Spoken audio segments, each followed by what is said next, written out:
எம்பெருமானினுடைய திருச்சன்னதியில இன்றைக்கு நாம் பட்டுக்கொண்டிருக்கக்கூடிய எல்லா விதமான தோஷங்களும் தொல்லைகளும் துன்பங்களும் நீக்கும் பொருட்டாக இறைவனிடத்தில் மனதார அனைவரும் பிரார்த்தனை செய்தல் வேண்டும்.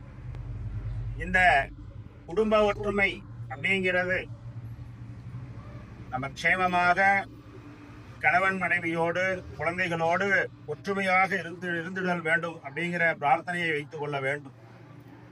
அதே மாதிரி ஆலயம் தொழுவது சாலமும் நன்று என்றார்கள். அப்ப அந்த ஆலயத்தை பேணி காத்திடுதல் வேண்டும்.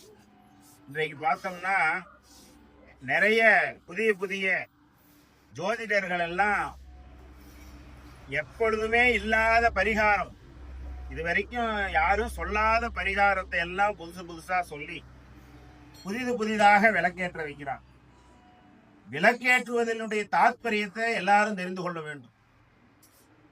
விளக்கெரியாத ஒரு சிவாலயத்துல விளக்கேற்ற வேண்டும்.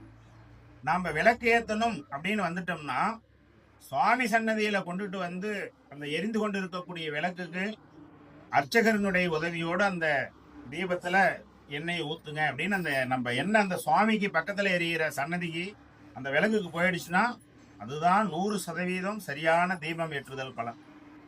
இல்ல சாமி, நெய் தீபம் எண்ணெயவே ஏற்ற சொன்னாங்க. சரி, அந்த கோவில்ல அதற்கென்று ஒரு இடம் இருக்கும், அந்த இடத்துல போய் தீபம் ஏற்றணும்.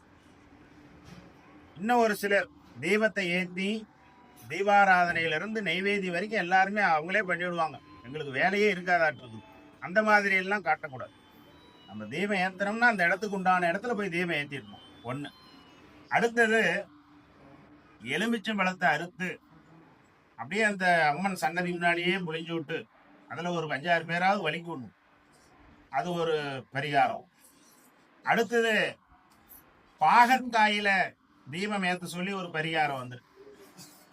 அப்புறம் ஆப்பிள் பழத்தை நோண்டி அதுக்குள்ள நெய் விட்டு அது ஒரு தீபம் ஏற்ற சொல்லி அது ஒரு பெருமாள் ஏற்றி வச்சிருந்தாங்க. அது ஒரு இது பார்த்தேன்.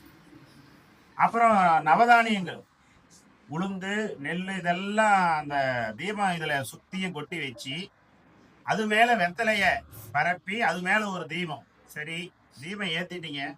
ஒருத்தருடைய பரிகாரத்துக்கு யாரோ சொன்னாங்கன்னு இத்தனை வேலையை பண்ணிட்டு போயிட்டோம்னா 100 பேர் வந்து அதே மாதிரி பண்ணாங்கன்னா கோயிலுக்கு குறைஞ்சது ஒரு 10 பேர் தூய்மை பணியாளர்கள் வேணும் சுத்தம் பண்றதுக்கு மட்டும். முதல்ல நம்மளுடைய சுயநலத்தை, எவ்வளவு ஒரு ஜோதிடர் யாரோ அது மாதிரிலாம் இல்லை, தயவு செய்து அந்த மாதிரி வேலையெல்லாம் பண்ணாதீங்க. ஆப்பிள் பழத்துல தீபம் ஏற்ற சொல்லிலாம் எங்கேயும் எதுலையும்